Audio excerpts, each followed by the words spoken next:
Sous les sables silencieux de Mésopotamie, des cités effacées par le vent dorment encore, figées dans un temps qui n'appartient plus aux hommes. Les tablettes d'argile racontent l'histoire d'êtres venus d'ailleurs, des souverains aux gestes calmes et aux savoirs impossibles. On les appelait les Anunnaki. Leur présence flotte entre mythe et mémoire, entre la lumière crue des fées et l'ombre insaisissable de l'invention humaine. Certains disent qu'ils façonnèrent sans peu l'humanité, d'autres qu'ils ne furent que le miroir de nos peurs et de nos désirs. Mais si leurs pas avaient réellement foulé la terre, que resterait-il dans les pierres, dans nos gènes, dans les silences qui entourent les plus anciennes civilisations? Ici commence un voyage où chaque réponse semble dissimuler une autre question. Sous la lumière pâle d'un matin sans vent, les ruines de Sumer semblent respirer d'une vie ancienne. La poussière, soulevée par le pas d'un visiteur solitaire, retombe doucement sur les fragments d'argile éparpillés comme les pages déchirées d'un livre oublié. Ces éclats portent des signes minuscules, des empreintes patiemment tracées avec un calame il y a des millénaires. Chaque symbole, chaque angle, chaque répétition d'un motif est un murmure du passé. Les archéologues les appellent cunéiformes. Mais pour celui qui s'y attarde, ils ressemblent moins à un alphabet qu'à des portes vers un monde qui n'existe plus. Dans ces signes s'enchevêtrent des noms, des dates, des généalogies. Mais aussi autre chose. Les tablettes racontent des histoires où des rois règnent durant des milliers d'années, où les frontières entre le divin et l'humain se brouillent. Ces figures, on les nomme Anunnaki. Leur origine, disent les textes, n'est pas de ce monde. Ils seraient venus d'en haut, porteurs de lois, de connaissances et d'un ordre nouveau. Rien dans l'archéologie classique ne permet d'affirmer qu'ils aient réellement foulé la terre. Et pourtant, la précision de certains récits laisse un étrange goût d'inachevé, comme si l'histoire retenait son souffle. Les plus anciennes mentions apparaissent dans les chroniques sumériennes, dotées de plus de 4000 ans. Dans la liste royale sumérienne, un texte gravé sur l'argile durcie, on lit que des rois descendirent du ciel pour gouverner. Les durées de leur règne défient en ça toute logique. Certains auraient régné des dizaines de milliers d'années.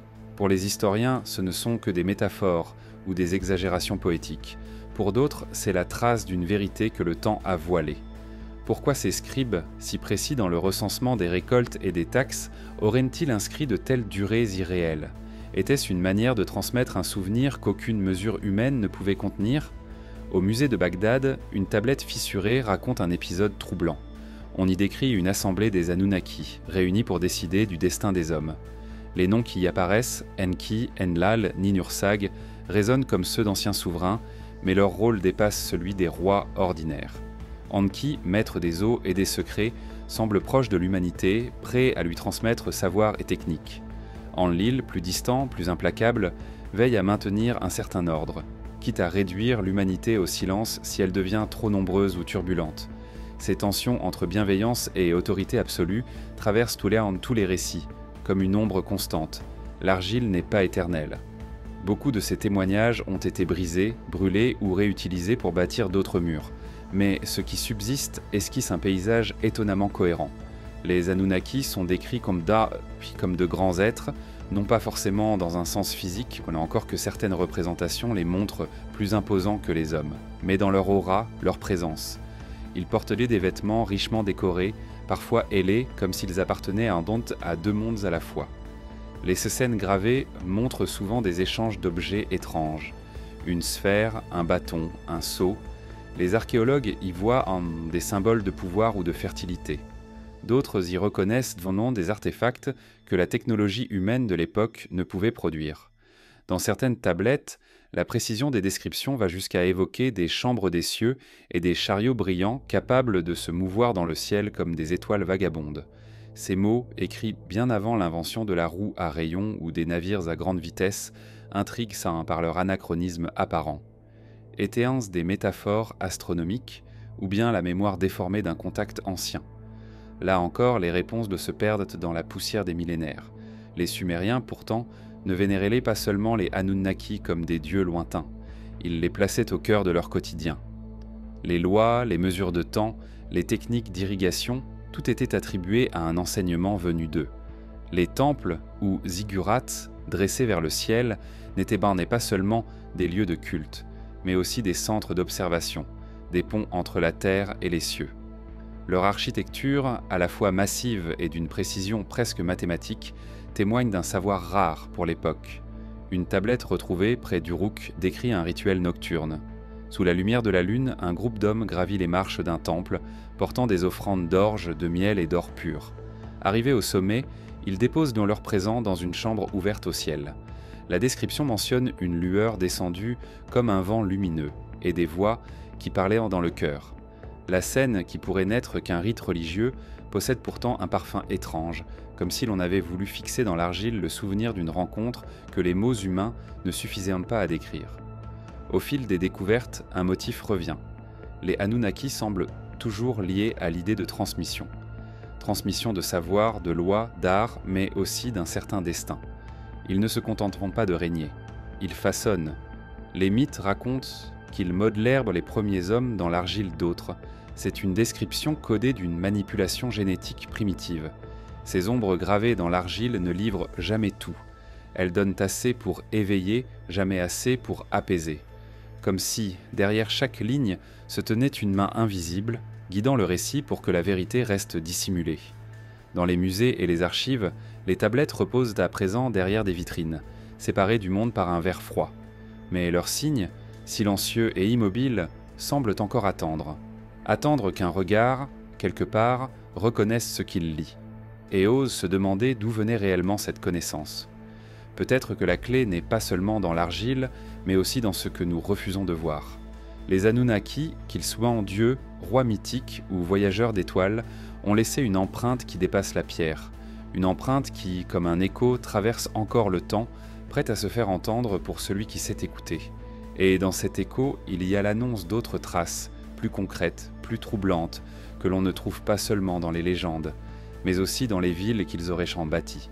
Au-delà du Tigre et de l'Euphrate, dans la lumière rougeoyante des crépuscules d'Orient, les récits anciens prennent parfois la forme d'un murmure persistant, un souffle qui traverse les siècles. Les Sumériens, maîtres des premières cités, avaient un savoir précis du temps, des étoiles et des cycles de la vie. Mais ce qui trouble, ce n'est pas seulement la sophistication de leur culture, c'est la conviction tranquille, inscrite dans leurs chroniques, que leur pouvoir et leurs lois venaient d'un être qui n'appartenait à tel et son pas entièrement à ce monde. Des souverains descendaient santé du ciel, disaient-ils, non pas comme des messagers éphémères, mais comme des rois destinés à régner. Ces rois ne ressemblaient pas aux chefs humains ordinaires. Dans les listes royales gravées sur l'argile, leur règne se mesure non pas en années, mais en millénaires. Un seul nom pouvait régner pendant plus longtemps que l'existence entière de plusieurs civilisations. Pour l'historien moderne, ces durées paraissent absurdes, presque absurdes au point d'être ignorées. Pourtant, chaque chiffre, chaque succession est tracé avec la même précision que le recensement des récoltes. Cela donne l'impression que, pour ceux qui gravaient dans ces textes, ces durées n'étaient pas une exagération poétique, mais un fait. La tradition sumérienne parle d'un moment originel, une fracture dans l'histoire où les royautés descendirent du ciel. Cette formule, répétée avec insistance dans plusieurs récits, ne se contente pas de glorifier un pouvoir. Elle affirme un changement radical, comme si, avant ce moment, la Terre était gouvernée par d'autres règles. Les rois célestes n'étaient pas élus, ils n'étaient pas nés d'une lignée humaine, ils arrivaient sans. L'idée même de leur venue évoque un déplacement, un voyage à travers un espace qui n'est pas terrestre. Eridu, que la tradition présente comme la première cité fondée après cette descente, aurait vu régner Alulim, un nom qui flotte entre légende et histoire. On dit qu'il régna 28 800 ans. À ses côtés, d'autres souverains au nom presque effacé par le temps étendaient leur autorité sur un monde encore jeune. Dans les représentations anciennes, certains portent des coiffes ornées de cornes, symboles de pouvoir divin, et des habits qui semblent plus faits pour impressionner que pour protéger du climat aride. Ces images, figées dans la pierre, possèdent une gravité étrange, comme si elles capturaient la présence de quelqu'un dont la stature dépassait la simple humanité. Les récits mésopotamiens ne présentent pas ces rois comme de simples dominateurs. Ils sont aussi les fondateurs des lois, des techniques d'irrigation, des arts et des temples. C'est sous leur règne que la terre stérile devint fertile, que les fleuves furent maîtrisés, que les mesures du temps furent codifiées. La royauté, selon cette vision, n'était pas seulement un pouvoir politique, mais un pacte sacré entre les cieux et la terre. Les rois célestes semblaient emporter en eux une mission, transformer un monde brut en un monde ordonné. Certains textes, plus rares, évoquent en l'arrivée de ces souverains avec des images troublantes. Ils parlent de lumière qui traverse le ciel, de trônes étincelants et de voix qui tonnent comme des vents puissants. Le mot sumérien du dur, parfois traduit par « char céleste », revient dans plusieurs contextes. Il pourrait n'être qu'un symbole de majesté, mais il pourrait aussi suggérer un moyen de déplacement que les scribes décrivaient avec les mots dont ils disposaient. Enlil et Enki, deux des figures centrales parmi ces rois venus du ciel, incarnent deux approches opposées du pouvoir. Enlil, distant et inflexible, impose l'ordre et n'hésite pas à sévir contre l'humanité lorsque celle-ci enfreint ses lois. Enki, plus proche des hommes, leur offre des savoirs interdits, leur apprend à façonner des outils, à lire les signes des cieux et à soigner les maladies. Les tensions entre ces deux figures traversent toute la tradition sumérienne, comme si elles reflétaient deux visions irréconciliables du destin humain. Il est frappant de constater que d'autres cultures, très éloignées dans le temps et l'espace, racontent elles aussi l'histoire de rois ou de guides venus des étoiles. Les Égyptiens parlaient de leurs premiers pharaons comme d'êtres semi-divins. Les Mayas évoquaient un peu des seigneurs venus du ciel qui enseignèrent les arts sorts et les sciences. Les légendes chinoises décrivent l'empereur jaune descendant du ciel dans un char volant. Ces parallèles ne prouvent rien, mais ils esquissent d'un motif universel, comme si l'idée d'une royauté céleste était gravée dans la mémoire collective de l'humanité. Dans les fouilles de Kish, on a découvert une sépulture massive attribuée à un roi ancien dont les ossements se distinguaient par une stature inhabituelle. Les restes étaient accompagnés d'objets étranges, un sceau cylindre finement gravé représentant une scène céleste et un disque d'alliage métallique dont la composition ne correspond pas aux ressources locales connues de l'époque. Les analyses restent controversées, certains archéologues affirmant qu'il ne s'agit que d'un artefact décoratif, tandis que d'autres y voient un objet à usage inconnu, peut-être symbolique, peut-être technique. La question persiste. Ces rois venus du ciel étaient-ils de simples figures mythologiques, ou bien le souvenir déformé d'êtres réels qui auraient en marqué les premières civilisations? Les tablettes ne font pas de distinction nette entre mythe et chronique historique. Elles tissent les deux ensemble, comme si pour les Sumériens, la vérité ne se mesurait pas seulement en faits observables, mais aussi en cohérence avec un ordre cosmique plus vaste. À mesure que l'on suit la piste de ces récits, on découvre que leur influence ne s'arrête pas aux frontières de la Mésopotamie. Dans les archives hittites, babyloniennes, assyriennes, les noms et les attributs des rois célestes changent, mais leur essence reste la même. Ils sont toujours liés au ciel, à la lumière, à la maîtrise des forces naturelles. Même lorsque les panthéons évoluent et que de nouveaux dieux apparaissent, l'écho de ces figures persiste, comme une racine invisible que rien ne parvient à arracher. Les rois venus du ciel n'ont pas seulement fondé des cités, ils ont façonné une manière de penser, une vision du monde où l'autorité suprême venait d'ailleurs, d'un lieu inaccessible aux hommes ordinaires. Cette idée, qu'on la prenne comme une métaphore ou comme un souvenir réel, a traversé les millénaires et s'est inscrite jusque dans nos conceptions modernes du pouvoir. Elle suggère que, pour nos ancêtres, la légitimité n'était pas seulement une affaire de force ou de conquête, mais le signe d'un lien mystérieux avec les profondeurs du cosmos. Et si ce lien n'était pas rompu? Si les traces des rois célestes se cachèrent encore dans les ruines, les légendes, ou peut-être même dans les architectures qu'ils auraient à laisser, derrière eux dressés comme des ponts silencieux vers les étoiles. Ce sont ces lieux façonnés pour défier le temps et la gravité que l'on retrouve dans les récits des cités sacrées, celles qui semblent construites non seulement pour habiter, mais pour converser avec le ciel. Sous la chaleur immobile de l'aube mésopotamienne, Eridu s'étendait autrefois comme une île de pierre au milieu d'un océan de sable et d'eau calme. Les récits des Sumériens disent qu'elle fut la première cité du monde, un lieu choisi par les rois venus du ciel pour ancrer leur pouvoir sur la terre. Vu d'aujourd'hui, il n'en reste que des collines effacées, des murs dissous dans la poussière et des fondations qui affleurent à peine. Mais pour ceux qui faillent en son sol, chaque fragment raconte une histoire où l'architecture et le mythe se confondent. Eridu n'était pas une simple agglomération. Les tablettes la décrivent comme un centre sacré, construit selon un ordre précis, répondant à des alignements que l'œil moderne peine à percevoir. Les temples, les bassins et les cours semblaient disposés pour capter non seulement la lumière du soleil, mais aussi les mouvements des étoiles. Les prêtres rois qui régnaient ici ne voyaient pas la cité comme un abri, mais comme un instrument, une structure vivante capable de converser avec les cieux. Au cœur d'Eridu se dressait le Abzu, le temple de l'abîme, consacré à Enki, le maître des eaux profondes et des secrets enfouis. Dans les mythes, Enki est l'architecte bienveillant qui, depuis les fondations aquatiques du monde, transmet aux hommes l'art de bâtir, de cultiver et de régner. Le Abzu, selon les descriptions anciennes, était un édifice monumental à étages, ses terrasses montant vers le ciel comme les marches d'un escalier cosmique. On y accédait par des rampes larges, bordées de statues et de bassins rituels, où l'eau pure reflétait la lumière des astres. Les fouilles modernes révèlent en des détails troublants. Certaines pierres massives enfouies sous des couches de sédiments portent des traces de taille si précises que leur reproduction exigerait aujourd'hui des outils de coupe avancés. Les briques d'argile, alignées avec une régularité parfaite, semblent avoir été fabriquées à partir de moules standardisés, ce qui, pour l'époque, suppose une organisation technique remarquable. Mais plus étrange encore est l'orientation générale du temple. Ses axes principaux s'alignent avec les levées et couchers de certaines étoiles, comme si ses constructeurs avaient voulu qu'Eridu suive le rythme d'un calendrier céleste. Les Sumériens affirmaient que cette cité n'était pas seulement le premier centre politique, mais aussi le point de départ de la civilisation elle-même. De là seraient en partie les savoirs qui fondèrent Ur, Uruk, Lagash et d'autres cités-États.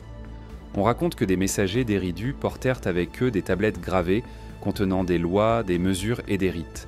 Ce transfert de connaissances, orchestré par les rois célestes, aurait permis à la Mésopotamie de se transformer, en quelques générations, d'un ensemble de villages dispersés en un réseau cohérent de centres urbains. Dans les mythes, Eridu est souvent associé à un jardin ou un enclos originel, un lieu où les dieux et les hommes cohabitaient avant une séparation définitive. Certains y voient une préfiguration de récits dans le plus tardif, comme le jardin d'Éden des traditions sémitiques. La présence d'eau en abondance, de bassins et de canaux parfaitement entretenus renforçait cette image d'un lieu à part, presque hors du temps. Les prêtres affirmaient que les sources d'Eridu jaillissaient directement de l'Abzu, l'océan souterrain qui reliait tous les mondes, un concept à la fois spirituel et cosmologique.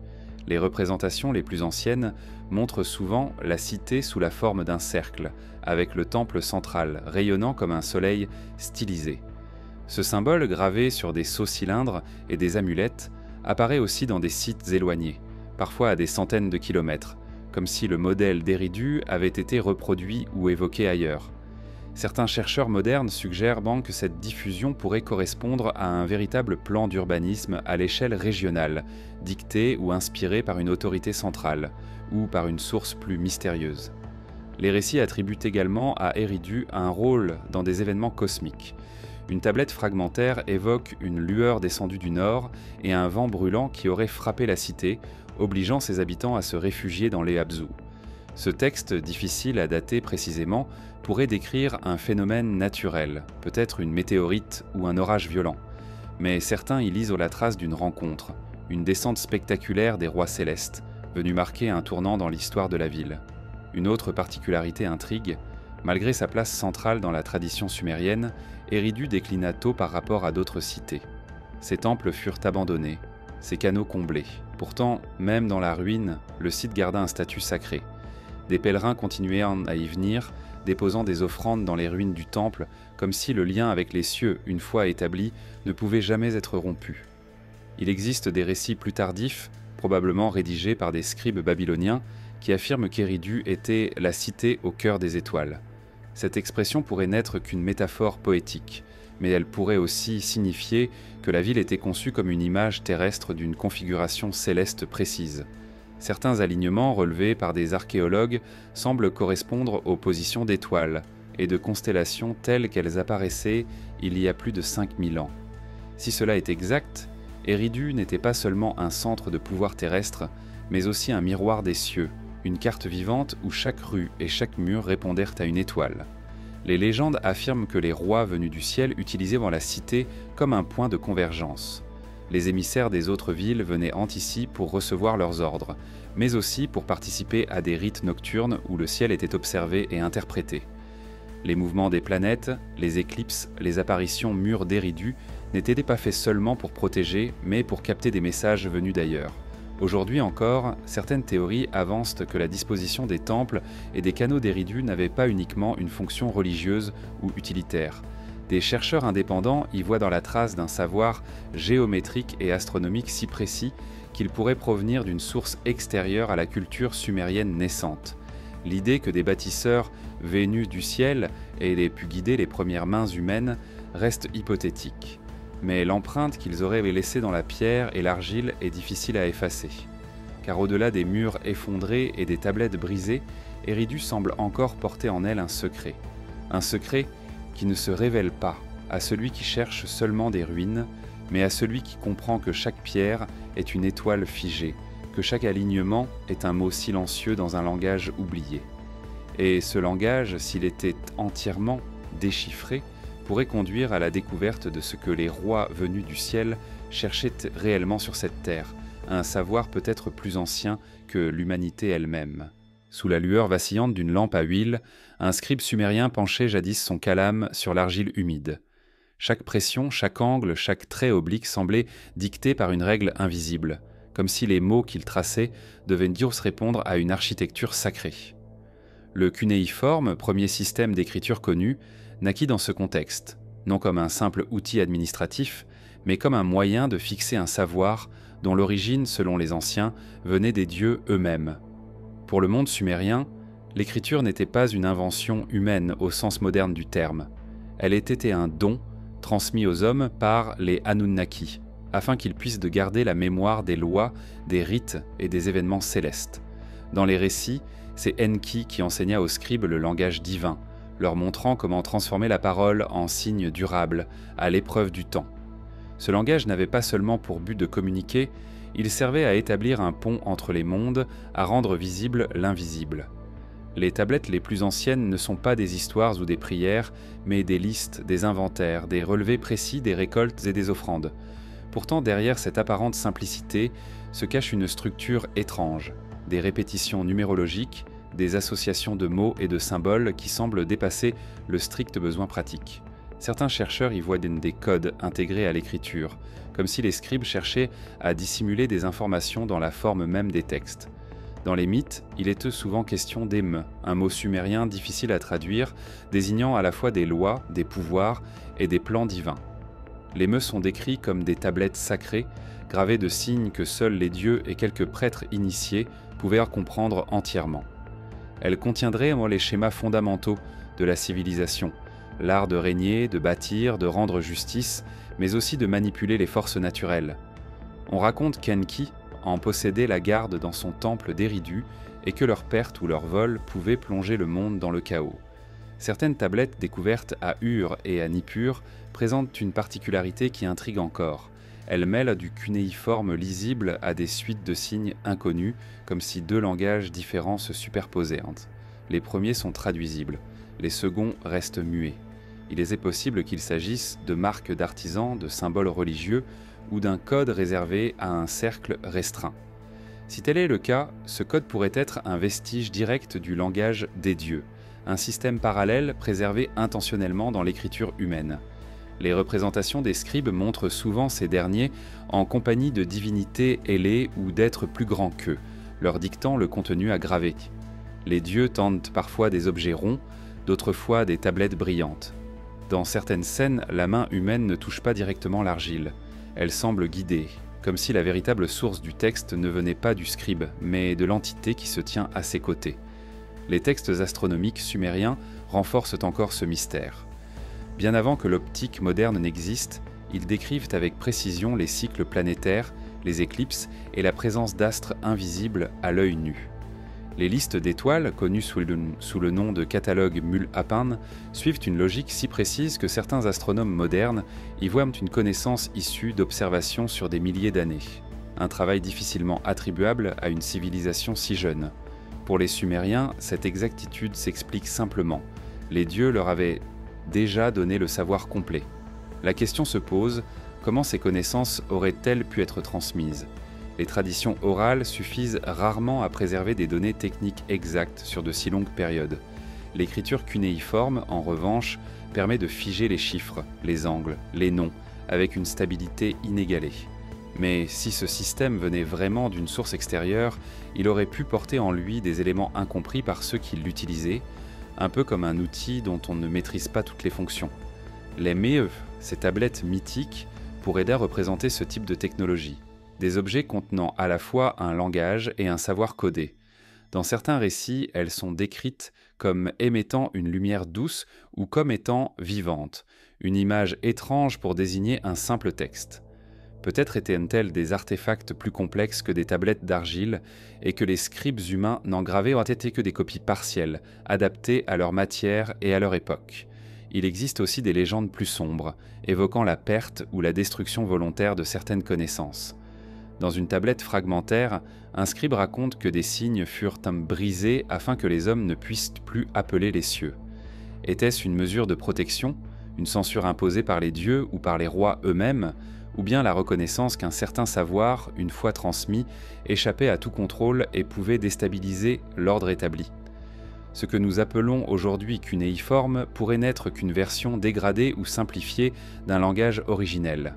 Les motifs récurrents, les structures mathématiques et les symboles non traduits pourraient être les restes d'un système plus vaste, conçu pour être compris par ceux qui en détenaient la clé. Les Sumériens eux-mêmes semblaient en être conscients que leur écriture avait une double nature, publique et secrète, humaine et divine. Dans les fouilles, certaines tablettes extramnites sont retrouvées, non pas dans des bibliothèques ou des archives administratives, mais enterrées dans les fondations des temples et des palais. Leur texte n'a souvent aucun lien avec l'architecture ou la fonction du bâtiment. On pense alors à une pratique rituelle, sceller dans la pierre le langage des dieux, comme une signature invisible destinée à protéger l'édifice ou à le relier à une force supérieure. L'idée que le langage puisse servir de lien entre la terre et le ciel n'est pas propre à la Mésopotamie. Les hiéroglyphes égyptiens, les glyphes mayas et même certaines écritures sacrées d'Asie sont considérés comme porteurs d'un pouvoir intrinsèque, capable d'agir sur le monde simplement par leur tracé. Mais dans le cas sumérien, cette fonction semble directement attribuée aux Anunnaki, qui auraient façonné un système capable de contenir leur savoir et de le transmettre à travers les âges. Aujourd'hui, malgré les milliers de tablettes traduites, une part de ce langage reste opaque. Les signes indéchiffrés, les correspondances manquantes et les anomalies dans les textes astronomiques continuent de nourrir les spéculations. Peut-être que parmi les fragments que nous possédons se trouvent encore des lignes du langage originel, mais sans la clé, elles ne sont que des formes silencieuses, attendant d'être réveillées. Et si cette clé n'était pas perdue, mais simplement dissimulée dans un autre domaine du savoir humain? Peut-être dans notre mémoire collective, peut-être dans des structures ou des objets que nous croyons décoratifs. Peut-être aussi dans les récits, qui parlent d'une création façonnée de mains étrangères, là où l'argile et le sang se mêlent pour donner naissance à l'humanité. Dans les récits les plus anciens de Sumer, l'homme n'apparaît pas comme une création spontanée de la nature, mais comme le fruit d'un acte volontaire. Un acte qui mêle les forces de la terre et une essence venue d'ailleurs. Les tablettes cunéiformes, brisées par le temps mais encore lisibles par fragments, évoquent un moment précis. Les dieux, fatigués de travailler eux-mêmes la terre et de construire les canaux, décidèrent alors de créer une nouvelle race capable de porter ce fardeau. Ce récit, qui pourrait n'être qu'une métaphore sur la division du travail dans les sociétés anciennes, prend un ton troublant lorsque les textes précisent que la matière utilisée n'était pas seulement l'argile du sol, mais aussi le sang d'un dieu. Selon le mythe, Enki et Ninursag, ou parfois Ninursag et la déesse mère Namu, auraient façonné le premier homme en mélangeant cette argile avec l'essence vitale d'un être céleste sacrifié pour l'occasion. Ce mélange, disent dans les textes, donna naissance à un corps capable de se tenir debout, de parler, de comprendre les ordres, mais aussi de ressentir. Le geste n'était pas seulement utilitaire, il liait à jamais l'humanité à ses créateurs dans une filiation étrange, où la chair humaine porte une trace d'origine divine. La précision avec laquelle les Sumériens décrivent cette création frappe par son étrangeté. On y trouve des séquences presque techniques, la préparation de l'argile, l'ajout de la substance vitale, le façonnage du corps, et enfin un acte qui pourrait s'apparenter à une activation par le souffle ou la parole sacrée. Certains chercheurs modernes y voient un parallèle frappant avec des concepts de manipulation génétique transposés dans un langage mythologique. Le sang du dieu pourrait symboliser un apport d'éléments étrangers dans la constitution humaine, un apport qui, pour une culture ancienne, ne pouvait s'expliquer que par l'image du sang et du souffle. Ce lien entre le divin et l'humain est au cœur de la conception mésopotamienne de la royauté et de l'ordre social. Les rois, surtout, se disaient souvent descendants directs des dieux, porteurs d'une part plus grande de cette essence originelle. Cela justifiait leur pouvoir, mais renforçait aussi l'idée que tous les humains étaient, en un sens, les enfants des Anunnaki. Pourtant, les mythes insistent sur une différence subtile. Les hommes furent eux créés pour servir, non pour régner. Cette frontière, fine mais inflexible, marquait la séparation entre créateur et créature. Les récits ne se limitent non pas à une création unique. Ils évoquent parfois plusieurs tentatives, plusieurs versions de l'humanité. Certains êtres auraient été trop faibles, d'autres incapables de comprendre les ordres, d'autres encore trop violents. Chaque échec amenait une nouvelle modification, jusqu'à l'apparition d'une forme stable, celle qui allait peupler les cités et labourer les champs. Cette idée d'itération successive, si étrangère aux récits religieux linéaires, donne à ces mythes une tonalité quasi expérimentale. Dans une tablette trouvée à Nippur, une phrase attire particulièrement l'attention. « Leur sang fut mélangé pour qu'ils soient liés à nous ». Cette phrase, appliquée aux premiers hommes, suggère que le lien entre Dieu et humain n'était pas seulement symbolique. Il y a ici une idée de parenté forcée, imposée pour garantir obéissance et loyauté.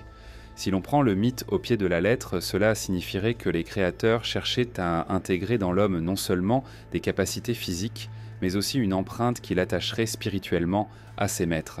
Les traditions ultérieures conservent cette image d'un lien biologique et spirituel. Dans certaines versions babyloniennes, l'homme est appelé Lulu Amelu, le mélange parfait, fruit de la rencontre entre l'argile et le sang divin.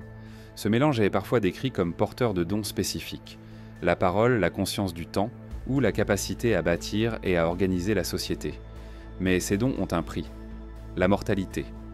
Là où les dieux vivent dans des millénaires, les hommes sont condamnés à un cycle court, comme si la part d'argile terrestre imposait ses limites malgré l'essence céleste. Des parallèles existent avec d'autres cultures anciennes. Les Égyptiens racontaient que leurs premiers rois naquirent de l'union entre des dieux et des humains. Les Grecs évoquaient les héros demi-divins, fils de dieux et de mortels. Les traditions amérindiennes parlent parfois d'ancêtres venus des étoiles pour ensemencer la terre. Cette répétition du motif, à travers des continents et des époques, intrigue.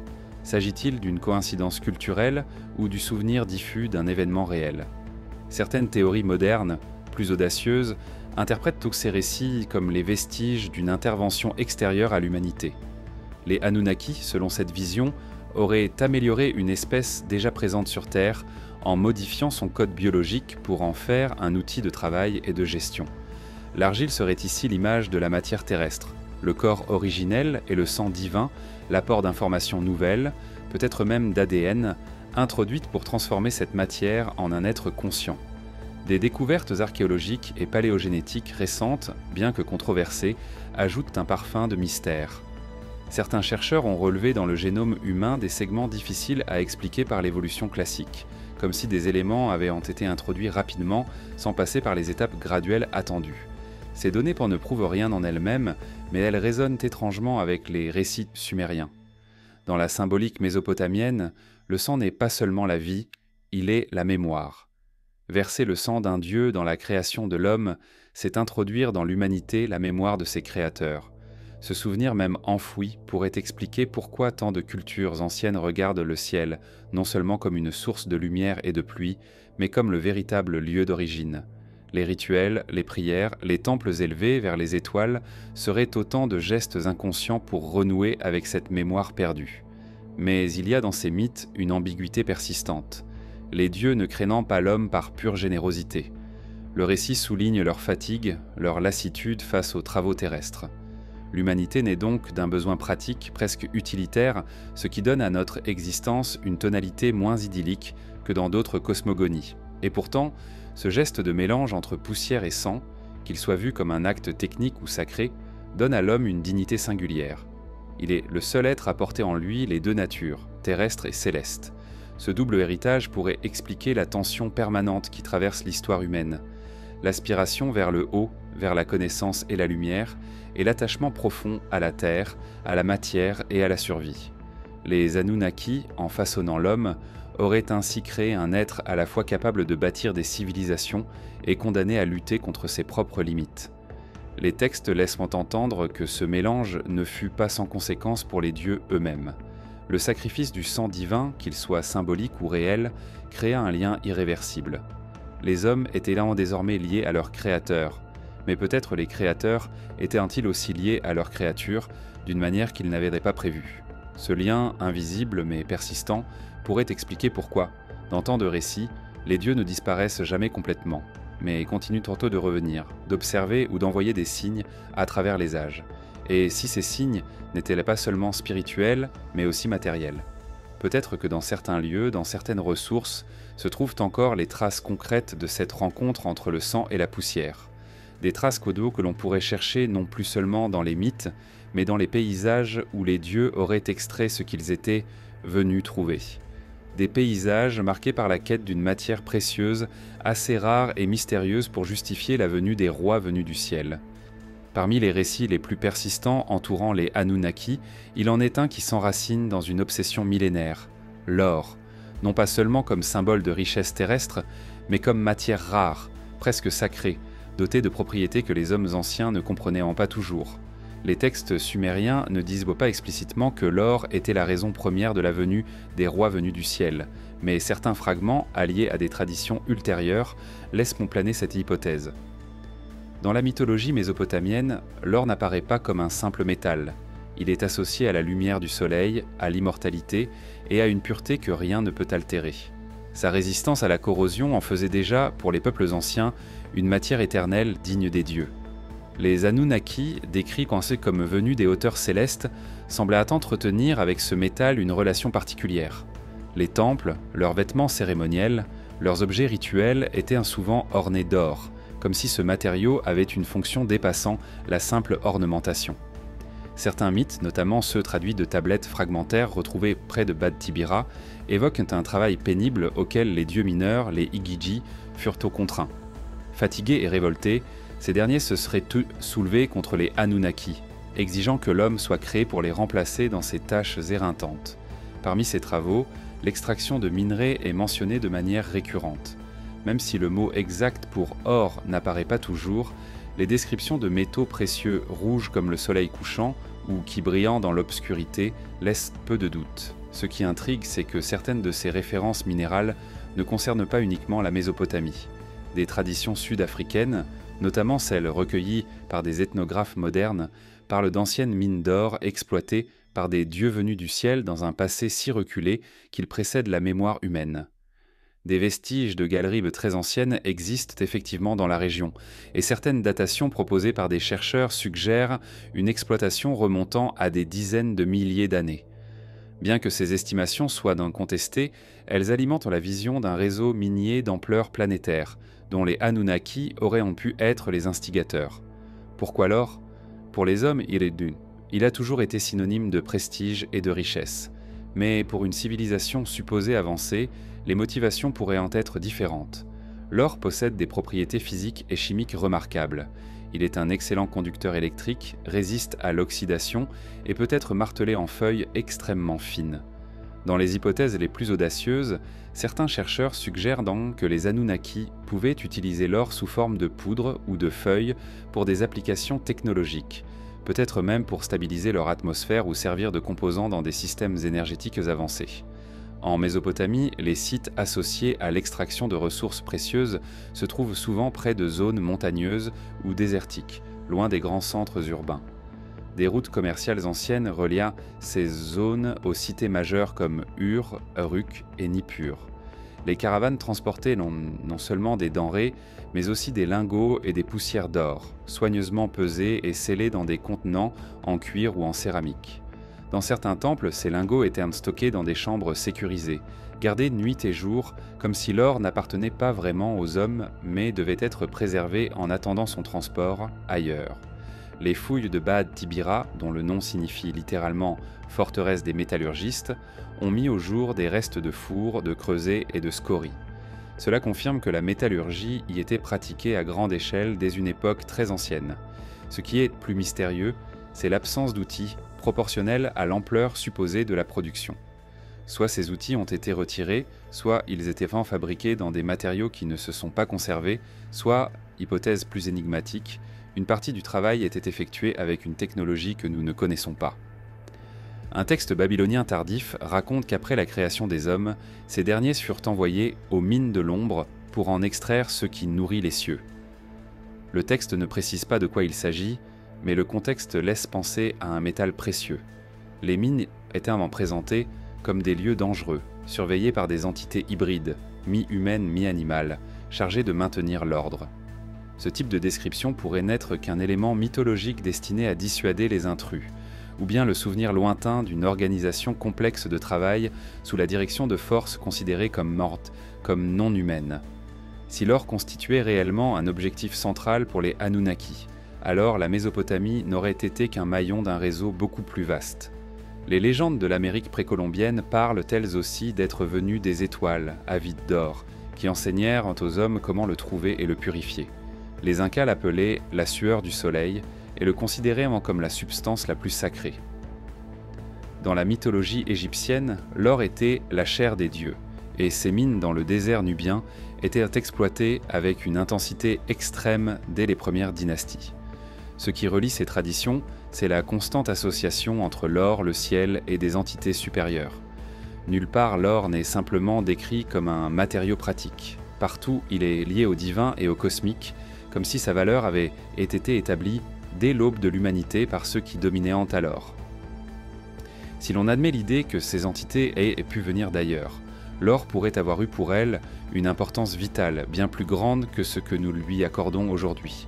En Mésopotamie, certaines offrandes rituelles consistaient à pulvériser de fines feuilles d'or dans l'eau ou sur les statues des temples. On ignore si ce geste avait une signification purement symbolique ou s'il répondait à un savoir plus ancien. Si l'or servait à capter ou à conduire une forme d'énergie, sa présence dans des lieux de culte pourrait n'être que la continuité d'une pratique héritée des Anunnaki, adaptée au contexte religieux des hommes. Les ruines des anciennes zones minières, qu'elles soient en Afrique australe, en Nubie ou dans les montagnes d'Anatolie, portent somme toutes les marques d'un travail massif et ancien. Mais aucune archive humaine connue ne décrit pleinement qui en fut l'initiateur. Les textes sumériens, eux, ne se taisent pas complètement, ils évoquent des ordres venus du ciel et exécutés sans contestation. Ce silence partiel, ce flou entretenu, pourrait avoir été voulu. Si l'or était destiné à un usage que l'homme ne devait pas comprendre, il était logique de masquer la finalité réelle derrière un voile de sacré et de mystère. Il reste alors une question essentielle. Si les Anunnaki extrayaient de l'or sur Terre, qu'en faisaient-ils vraiment ? Étaient-ils transportés vers leur propre monde, utilisés ici pour des projets dont nous n'avons plus la trace, ou stockés pour des raisons que nous ne pouvons que deviner ? La réponse se cache peut-être dans des artefacts enfouis ou dans des objets retrouvés hors contexte dont la fonction échappe encore aux archéologues. Et si ces objets existaient toujours, conservant dans leur matière même la mémoire de l'usage qu'en faisaient les rois venus du ciel ?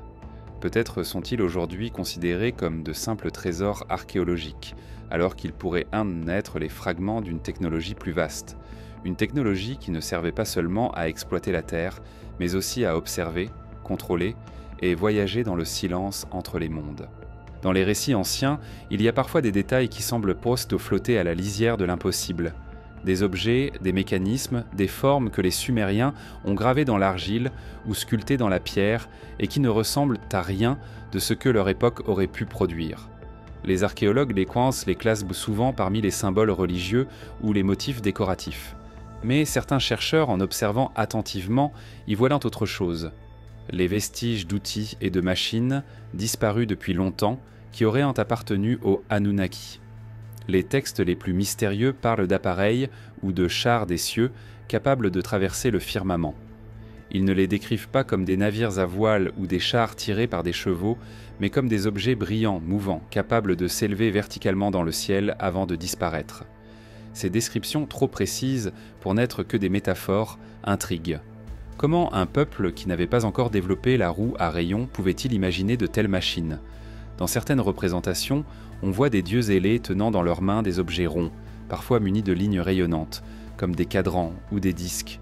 D'autres sont représentés avec des cylindres, ou des boîtes qu'ils semblent porter comme des instruments portatifs. La nature exacte de ces objets reste inconnue. Officiellement, ils symbolisent ou utilisent le pouvoir ou la fertilité. Mais si l'on prend les récits au sérieux, et ces formes prises pourraient aussi évoquer des dispositifs réels, instruments de mesure, sources d'énergie ou technologies de communication. L'un des artefacts les plus controversés associés à cette idée est le disque de Ninive, un objet reconstitué à partir de fragments trouvés dans la capitale assyrienne. Sa forme évoque celle d'un disque mécanique avec un motif en spirale qui rappelle certains composants modernes. Les interprétations classiques y voient un simple calendrier lunaire gravé sur argile. Mais pour d'autres, sa précision géométrique pourrait être le reflet d'un savoir technique hérité d'une époque antérieure, peut-être même de connaissances transmises par les Anunnaki. Les tablettes cunéiformes contiennent aussi des passages décrivant des chambres des vents et des portes du ciel construites à l'intérieur de temples ou de montagnes. Ces lieux étaient interdits aux hommes ordinaires et seuls les prêtres ou les rois pouvaient y pénétrer. Le texte parle parfois de bruits étranges, d'une chaleur soudaine ou d'une lumière aveuglante émanant de ces espaces. On pourrait y voir des descriptions poétiques de phénomènes naturels, mais aussi, si l'on ose, le souvenir d'un environnement mécanique, salle d'entretien, hangar ou station d'accueil pour des engins inconnus. Dans le sud de l'Irak, non loin de l'emplacement supposé de Ur, des fouilles ont révélé les restes d'une structure circulaire entourée de murs massifs et dotée d'une série de canaux souterrains.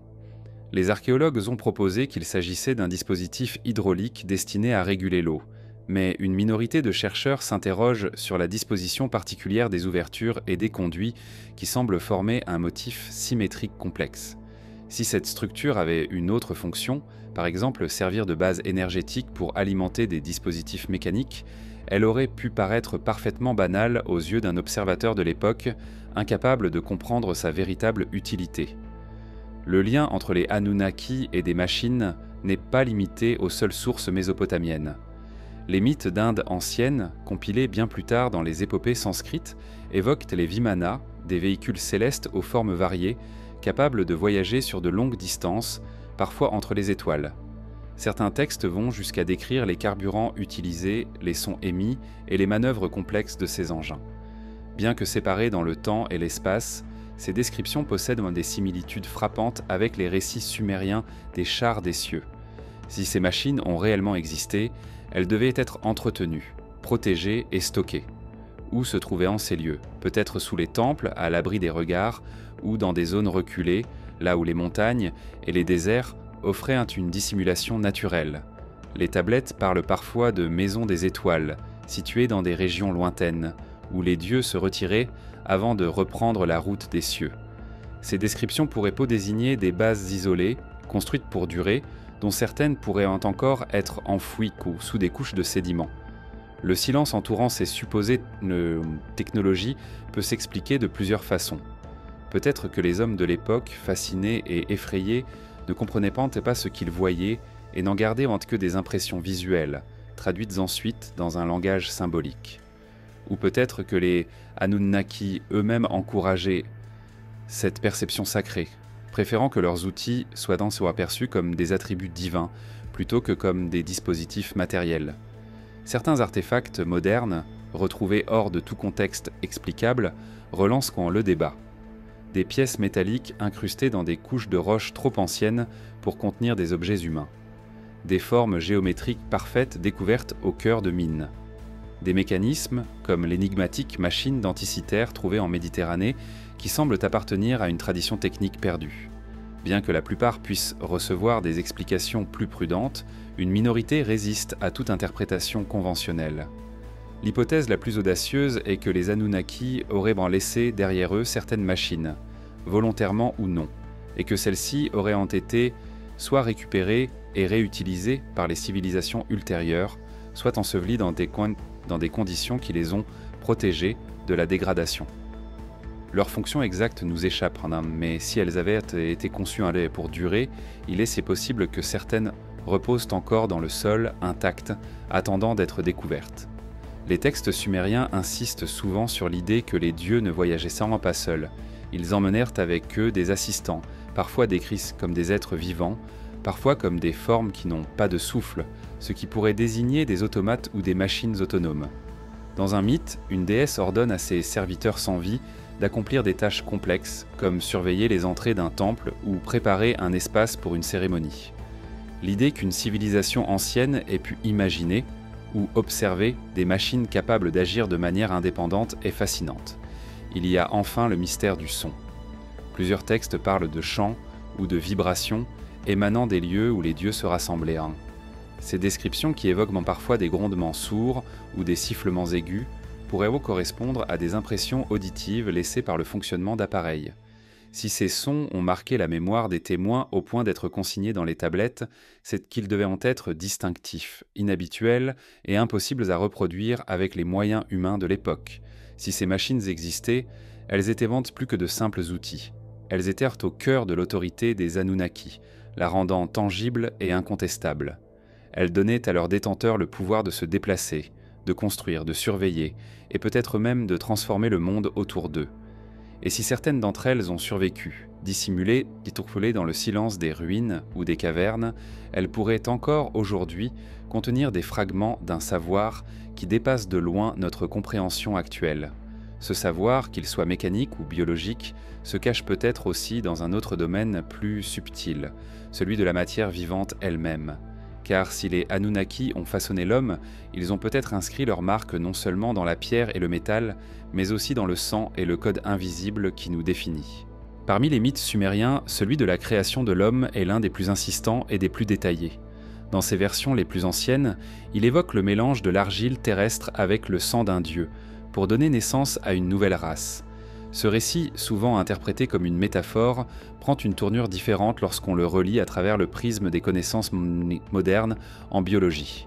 Car derrière les images poétiques, certains y perçoivent les traces d'une intervention sur la matière vivante elle-même, une manipulation délibérée visant à inscrire, au plus profond du corps humain, l'empreinte des créateurs. Le langage sumérien est riche en termes désignant l'essence vitale. Le zi, souffle, le nijin, graine, et le dam, sang, ne sont pas seulement des mots pour désigner des substances, mais des concepts qui englobent à la fois l'énergie, la mémoire et l'identité. Dans les récits, le sang divin contient une connaissance transmise à l'homme lors de sa création. Si l'on transpose cette idée à notre compréhension actuelle, cette connaissance pourrait correspondre à un code biologique, un ensemble d'informations encodées dans la structure même de la vie. Les chercheurs modernes savent que l'ADN contient l'intégralité des instructions nécessaires à la construction et au fonctionnement d'un organisme. Imaginez qu'une civilisation avancée puisse intervenir sur ce code pour y ajouter, supprimer ou modifier certaines séquences n'a plus rien de farfelu sur le plan théorique. Dans cette perspective, l'acte mythique des Anunnaki prend une dimension presque technique. Ils auraient en prélevé un élément biologique leur appartenant pour l'intégrer à un organisme terrestre préexistant, produisant ainsi une nouvelle espèce capable de répondre à leurs besoins. Les tablettes d'argile parlent parfois de moulage et de formes préparées, évoquant des gestes qui rappellent étrangement des procédés de laboratoire. Elles mentionnent également plusieurs essais infructueux avant la création définitive de l'homme, ce qui pourrait être interprété comme une série d'expérimentations. Dans certains récits, les premières créatures produites étaient incapables de se reproduire, obligeant les dieux à recommencer avec des modifications. Cette étape correspondrait, en termes modernes, à la nécessité de rendre un organisme fertile après une modification génétique. Ce qui renforce le mystère, c'est la présence dans le génome humain de séquences qui semblent anormalement anciennes ou dont l'origine reste difficile à expliquer par la seule évolution naturelle. Certaines études ont mis en évidence des inserts génétiques apparus rapidement dans l'histoire de notre espèce, sans équivalent direct chez les autres primates. Ces anomalies, bien que sujettes à débat, nourrissent l'idée qu'un événement exceptionnel a pu se produire dans notre passé lointain. Pour les Sumériens, l'empreinte des dieux ne se limitait pas à la biologie. Elle se manifestait aussi dans les capacités mentales et spirituelles. Les hommes, disent les textes, reçurent de leur créateur la faculté de nommer les choses, de compter le temps et de construire selon un plan. Ces aptitudes, qui dépassent largement les besoins de survie immédiate, auraient pu être les cadeaux inscrits dans leur nature dès l'origine. Si cette transmission fut délibérée, elle pourrait expliquer pourquoi l'humanité a développé si rapidement des structures sociales complexes, des systèmes d'écriture et des architectures monumentales. Le mythe mésopotamien rejoint ici d'autres traditions. Dans le livre d'Enoch, par exemple, des veilleurs venus du ciel enseignent aux hommes des savoirs interdits. Les légendes amérindiennes parlent d'ancêtres des étoiles, ayant façonné l'homme et lui ayant donné la conscience de lui-même. Partout on retrouve cette idée d'un apport extérieur, d'une étincelle qui transforme un être primitif en un être pensant. L'empreinte génétique des Anunnaki, si elle a existé, pourrait donc être double, matérielle dans la structure même de notre ADN et immatérielle dans nos aptitudes et nos instincts. Mais pourquoi laisser une telle marque ? Était-ce un simple effet secondaire de la création de l'homme ou une volonté de perpétuer leur mémoire à travers nous ? Les Sumériens semblaient croire que ce lien ne pouvait jamais être brisé. Même si les dieux quittaient pas la terre, leur essence demeurerait dans les hommes. Cette idée se retrouve dans certains rituels, où l'on boit ou verse symboliquement du sang pour renouveler le lien avec les ancêtres célestes. Il ne s'agit pas seulement de vénération, mais d'une forme de reconnexion biologique et spirituelle à une origine perdue. Les implications d'une telle origine sont vertigineuses. Si l'homme porte en lui un héritage extérieur, alors chaque cellule de notre corps est une archive vivante, contenant potentiellement des informations sur nos créateurs. La science moderne commence à peine à explorer le concept d'ADN poubelle, ces séquences non codantes dont la fonction est encore inconnue. Certains chercheurs proposent qu'elles pourraient renfermer des messages ou des structures cryptées laissées par des civilisations anciennes.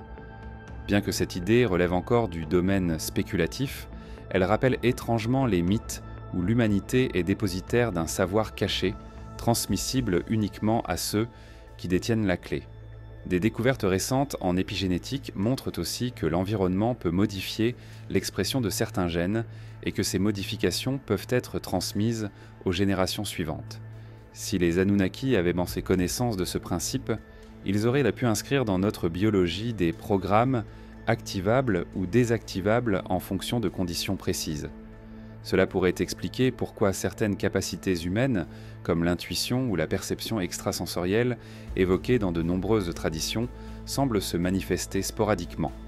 Le lien biologique avec les Anunnaki, s'il était là réel, ne signifie pas nécessairement que nous leur sommes entièrement étrangers. Les récits soulignent que l'homme est à la fois de la terre et du ciel. Ce mélange unique nous place dans une position particulière, assez proche des créatures terrestres pour survivre ici, mais porteur d'une part de quelque chose qui nous pousse à chercher ailleurs, à explorer, à comprendre. Peut-être est-ce cette tension entre nos deux héritages qui explique notre besoin irrépressible de regarder les étoiles, comme si nous espérions y retrouver une maison oubliée. Il est possible aussi que cette empreinte ne soit pas seulement un souvenir, mais une forme de lien actif. Certaines traditions affirment que les dieux peuvent réveiller ou réactiver en nous certaines potentialités. Les rêves prophétiques, les visions ou les élans créatifs soudains pourraient être interprétés comme des moments où cette part ancestrale entre en résonance avec son origine. Si cette hypothèse est juste, alors comprendre notre génome pourrait un jour nous conduire à découvrir des signatures non humaines dans notre propre biologie. Mais pour que cette révélation soit acceptée, il faudrait franchir un obstacle immense, admettre que notre histoire ne commence pas uniquement sur cette planète. Dans ce cas, les Anunnaki ne seraient en fait pas seulement une figure mythologique du passé, mais une présence inscrite dans la matière même de notre être. Leur héritage ne se trouverait pas uniquement dans les ruines ou les tablettes, mais dans chaque battement de notre cœur, dans chaque impulsion électrique qui parcourt notre cerveau. Et peut-être que, pour comprendre pleinement qui nous sommes, il faudrait cesser de chercher uniquement dans les pierres et les archives, et commencer à lire le langage invisible gravé dans le sang et la poussière, là où les dieux ont déposé leur marque la plus indélébile. Les récits sumériens ne présentent pas les Anunnaki comme de simples visiteurs passagers, mais comme des architectes silencieux, présents dès les premiers balbutiements de l'histoire humaine. S'ils ont façonné l'homme comme le racontent les mythes, ils auraient aussi tracé les premières lignes de ce que nous appelons aujourd'hui civilisation. Ce processus n'aurait pas été soudain, mais progressif, comme un fleuve nourri par de multiples affluents, irriguant peu à peu toutes les terres où leur influence se serait étendue. Dans les tablettes cunéiformes, cette diffusion du savoir est décrite avec une précision presque administrative. On y trouve des listes de villes, des inventaires de récoltes, des codes de loi, des diagrammes astronomiques et même des hymnes religieux normalisés. Ce foisonnement documentaire n'est pas le fruit du hasard. Il reflète une organisation centralisée, un désir de standardiser les pratiques à travers des régions entières. Les Anunnaki, ou les souverains humains agissant en leur nom, auraient été les maîtres de cette uniformisation. Les Sumériens disent que chaque cité reçut son mu, cette essence de civilisation directement des mains des dieux. Ce don ne se limitait pas à des objets sacrés, mais comprenait des connaissances précises. Comment mesurer le temps à l'aide des étoiles, comment diviser les terres, comment bâtir selon des plans géométriques immuables. Les me représentaient un ensemble complet de savoirs, transmis de manière codifiée, comme si l'on avait voulu préserver un modèle identique d'une ville à l'autre. L'eau, élément vital dans une région au climat aride, était au cœur de ce système. Les Anunnaki auraient enseigné l'art complexe de maîtriser les fleuves, construisant canaux, digues et réservoirs pour transformer des terres incultes en champs fertiles. Les grands travaux hydrauliques n'étaient pas seulement utilitaires, ils modifiaient profondément la société. En exigeant la coopération de milliers d'ouvriers, ils forçaient la naissance d'une organisation politique structurée. Ceux qui contrôlaient l'eau contrôlaient la vie elle-même. Les mythes associent souvent cette maîtrise à Enki, le dieu des eaux profondes et de la sagesse. On raconte qu'il fit jaillir des sources là où il n'y avait que poussière, traçant des réseaux qui, vus du ciel, ressemblaient à des dessins géométriques. Certains alignements de canaux et de digues, relevés par des images satellites modernes, sont si précis qu'ils pourraient rivaliser avec des projets d'ingénierie contemporaine. Cette perfection technique, selon certains, dépasse les capacités supposées d'une civilisation encore jeune, à moins que son savoir ne lui ait été donné. Le commerce, autre pilier de la civilisation, portait également la marque de cette influence. Les routes commerciales mésopotamiennes relièrent déjà, il y a plus de 4000 ans, les montagnes du Zagros, les déserts d'Arabie et les côtes de l'Indus. Ces échanges ne concernaient pas seulement les biens matériels, mais aussi les idées, les croyances et les styles architecturaux. Les sceaux cylindres retrouvés dans des régions éloignées montrent que les mêmes symboles, parfois représentant les Anunnaki eux-mêmes, circulaient en bien au-delà des frontières de Sumer. Cette homogénéité culturelle intrigue. Elle pourrait résulter d'un vaste réseau d'influence organisé et dirigé depuis des centres de pouvoir choisis. Peut-être que certaines cités, comme Eridu ou Nippur, servaient de nœuds où les représentants des dieux recevaient instructions et savoirs avant de les diffuser vers d'autres régions. Ce mode d'expansion rappelle les schémas que l'on retrouve bien plus tard dans les empires, où la capitale dicte les normes aux provinces. Mais la marque des Anunnaki ne se limite pas aux infrastructures et à l'organisation. Elle se reflète aussi dans l'évolution spirituelle des peuples. Les récits sumériens montrent que la religion n'était pas seulement une affaire de foi, mais un système intimement lié à l'ordre social. Les temples n'étaient pas de simples lieux de culte. Ils servaient plus de centres administratifs, de dépôts de nourriture, de lieux d'apprentissage. Le clergé, formé et supervisé, était en contact direct avec le pouvoir royal, lui-même présenté comme une émanation des dieux. Cette structure renforçait l'idée que la société tout entière fonctionnait selon un plan établi d'en haut. Même les arts et la musique semblaient suivre des modèles définis. Les hymnes sumériens, par exemple, sont organisés de manière presque mathématique, avec des schémas répétitifs et des proportions harmonieuses qui rappellent la précision d'un langage codé. Certains musicologues y voient la trace d'un système universel de composition, peut-être transmis en bloc avec les autres savoirs. La diffusion de la civilisation ne se fit pas sans résistance ni bouleversement. Les récits épiques parlent de villes détruites pour avoir défié l'ordre établi, de peuples déplacés, d'inondations envoyées pour nettoyer la terre. L'épisode du déluge, présent dans la tradition mésopotamienne bien avant son intégration dans les textes bibliques, est décrit comme une décision prise lors d'une assemblée divine. Les Anunnaki, estimant que l'humanité était devenue trop bruyante ou trop ingérable, auraient choisi de la réduire drastiquement avant de recommencer avec un groupe choisi.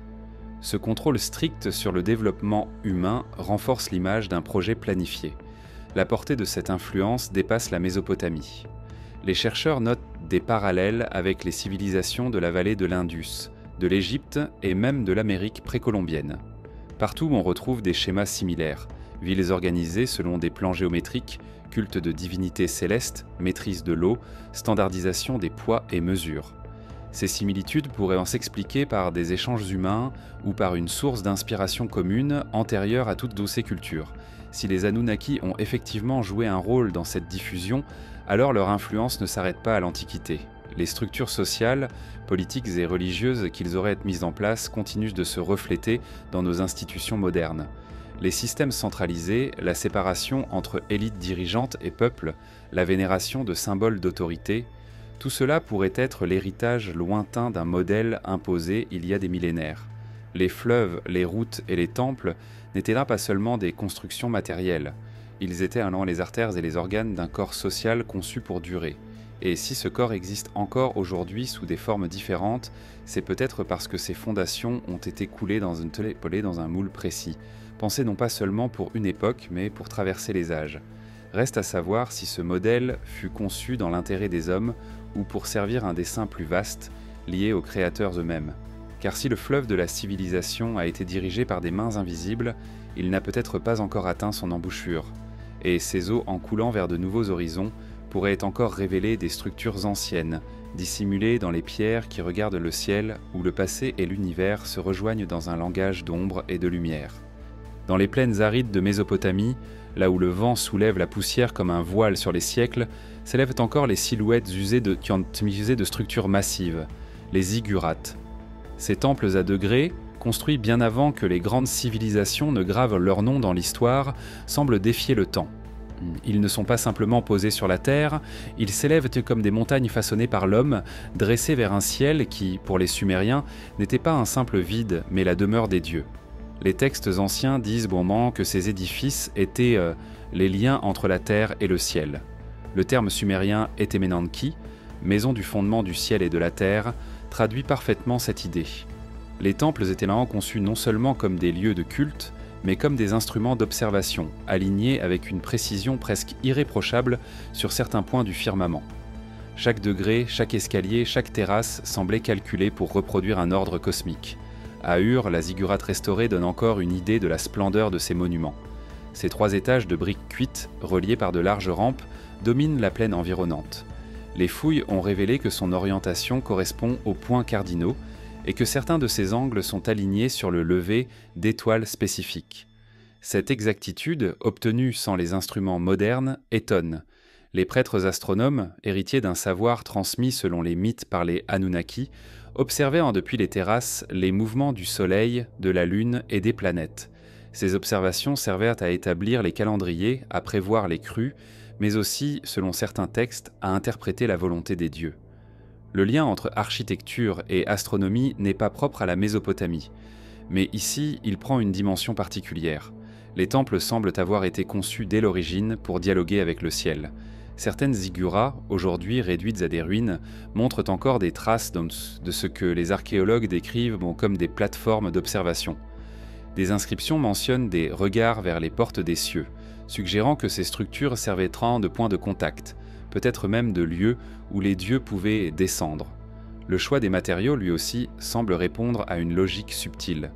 Les briques, fabriquées à partir de l'argile locale, étaient parfois recouvertes de plaques de cuivre ou d'or sur les parties supérieures.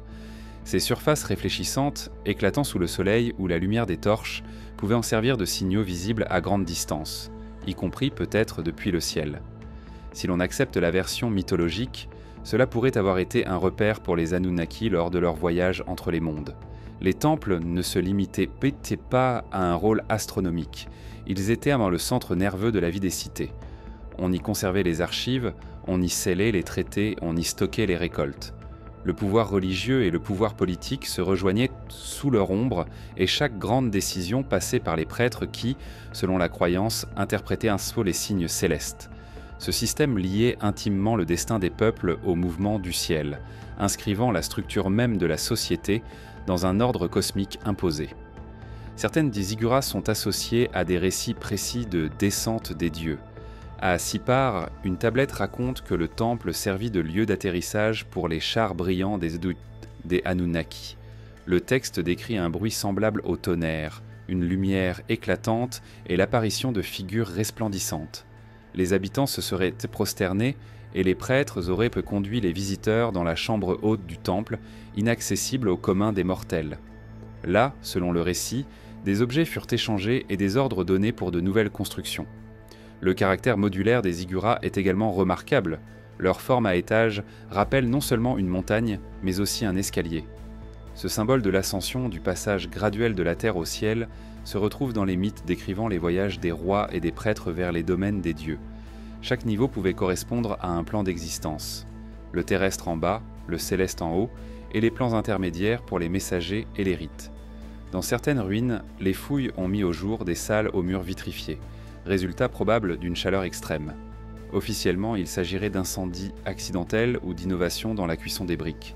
Mais pour certains, ces vitrifications pourraient être les traces d'événements plus étranges, décharges d'énergie, expériences rituelles ou fonctionnement d'appareils inconnus. Les temples mésopotamiens ne se contentaient même pas de reproduire un schéma local.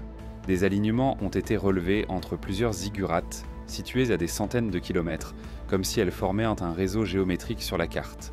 En reliant leurs positions, on obtient parfois des tracés qui correspondent à des constellations, ou qui semblent suivre des lignes de latitude avec une précision étonnante pour l'époque. Cette organisation pourrait être le fruit d'une planification centrale menée par ceux qui possédaient une connaissance avancée de la géographie et de l'astronomie. Leur symbolisme est encore amplifié par les cérémonies qui s'y déroulaient. Les prêtres montaient dans les marches en procession, portant des offrandes jusqu'au sommet. Les chants, les encens, les gestes répétés formaient un langage rituel destiné à attirer l'attention des dieux. Dans la croyance populaire, il était possible que ces rites provoquent réellement leur venue. Si les Anunnaki disposaient de technologies capables de détecter des signaux visuels, sonores ou olfactifs précis, les temples auraient pu fonctionner comme des balises rituelles déclenchant ou guidant leur descente. L'idée que les ziggurats soient des points de rencontre entre deux mondes n'est pas isolée. D'autres cultures ont érigé des structures comparables. Les pyramides d'Égypte, les temples montagnes du Cambodge, les pyramides à degrés d'Amérique centrale. Partout, le motif de la montagne sacrée revient, associé au ciel et au retour des divinités. La question est de savoir si ce parallélisme découle d'une simple coïncidence culturelle ou d'un modèle originel diffusé à travers le monde par une source commune. Aujourd'hui, il est difficile de déterminer avec certitude si les temples mésopotamiens servaient uniquement à l'observation et au culte, ou s'ils jouaient aussi un rôle technique dans une interaction plus concrète avec les Anunnaki. Mais leur architecture, leur alignement et les récitats qui les entourent suggèrent qu'ils étaient bien plus que de simples monuments religieux. Ces édifices, dressés dans le silence des plaines, semblent toujours attendre quelque chose, un retour, un signal, un mouvement dans le ciel, et peut-être que cette attente est inscrite dans leur structure même, comme si chaque brique, chaque degré, chaque orientation n'était pas seulement l'œuvre des hommes, mais aussi l'écho d'un plan venu d'ailleurs. N. Il y a dans les chroniques mésopotamiennes une étrange discontinuité. Des siècles entiers s'écoulent dans une relative clarté, où les rois, les temples et les batailles sont consignés avec une précision presque bureaucratique. Puis soudain, des vides apparaissent. Des noms effacés, des règnes oubliés, des épisodes majeurs résumés en quelques lignes comme si l'on avait voulu plier un chapitre entier du passé pour le glisser hors de portée. C'est cette discontinuité que certains appellent la fracture du souvenir, un effacement délibéré ou involontaire de pans entiers de la mémoire humaine. Les Sumériens eux-mêmes semblaient conscients de cette faille. Dans certains hymnes, ils évoquent les jours d'avant avec un mélange de nostalgie et de crainte, comme s'ils savaient que le passé recelait des vérités que leur époque n'était plus capable, ou autorisée à comprendre. Des inscriptions parlent de connaissances perdues dans les eaux profondes ou liées aux étoiles invisibles. Les érudits modernes y voient des métaphores, mais si ces phrases étaient littérales, elles désigneraient un savoir volontairement retiré de la surface du monde. La fracture pourrait avoir plusieurs origines. Certains y voient le résultat de catastrophes naturelles, inondations, séismes, éruptions volcaniques, qui détruit des archives entières. Mais cette explication ne suffit pas. Dans plusieurs cas, des documents soigneusement préservés montrent des coupures nettes dans les chronologies, comme si les scribes avaient reçu l'ordre de passer sous silence certains règnes ou événements. On trouve même dans quelques tablettes des ratures méthodiques où le nom d'un roi ou d'un dieu a été martelé jusqu'à disparaître. Pourquoi effacer la mémoire d'un souverain ou d'un épisode ? L'histoire officielle parle de rivalité politique, de révolte ou de changement dynastique. Mais d'autres voix suggèrent que certaines périodes furent marquées par des contacts, des projets ou des expériences que les autorités, humaines ou non, ne voulaient pas voir perdurer dans les récits. Un événement trop frappant, trop révélateur, pourrait fissurer la perception que les hommes devaient en garder de leur Dieu. Des fragments de textes plus anciens, retrouvés parfois dans des sites secondaires, laissent deviner des versions différentes des mythes connus. Dans l'une d'elles, par exemple, le déluge n'est pas présenté comme une punition divine pour la bruyance de l'humanité, mais comme une mesure d'urgence pour contenir une erreur survenue dans le travail des dieux. Ailleurs, un texte parle d'une guerre entre les rois du ciel, où certains auraient choisi de quitter la terre en emportant avec eux les clés de la mémoire. Si ces récits sont authentiques, ils pourraient expliquer pourquoi des pans entiers de la chronologie semblent avoir été arrachés. La fracture n'est pas qu'historique, elle est aussi culturelle. Des savoirs présents dans les premières cités disparaissent inexplicablement pour ne réapparaître que des siècles plus tard. Des techniques de construction, de métallurgie ou d'astronomie semblent surgir à un haut degré de maîtrise, puis s'éteindre presque aussitôt. L'archéologie traditionnelle y voit le résultat de pertes liées aux guerres ou aux migrations. Mais cette récurrence pourrait aussi traduire un contrôle délibéré de la transmission du savoir, où certaines connaissances ne sont accessibles qu'à des périodes précises, peut-être en fonction d'un cycle imposé par ceux qui les détenaient. Les prêtres, gardiens des archives, jouaient un rôle crucial dans ce processus. Ils étaient à la fois les bibliothécaires, les historiens et les censeurs du temps. Ils décidaient entre quelles tablettes seraient recopiées, lesquelles seraient détruites, lesquelles seraient enfouies comme offrandes. Il est donc possible que des bibliothèques entières reposent encore sous des couches de terre, enterrées non par accident mais par choix, pour protéger ou soustraire leur contenu. Certaines fouilles ont mis au jour de telles caches. À Mari, en Syrie, une salle contenant des centaines de tablettes fut découverte, mais nombre d'entre elles avaient été intentionnellement brisées avant d'être recouvertes. À Nippur, un dépôt rituel contenait des textes incomplets, comme si leur suppression partielle visait à neutraliser leur sens. Ce geste pourrait s'apparenter à une désactivation de savoirs jugés dangereux ou obsolètes. La fracture du souvenir ne touche pas seulement la Mésopotamie. Dans l'histoire égyptienne, il existe aussi des périodes intermédiaires mal documentées où les structures politiques et religieuses semblent s'effondrer sans cause claire. Les civilisations andines connaissent des hiatus semblables.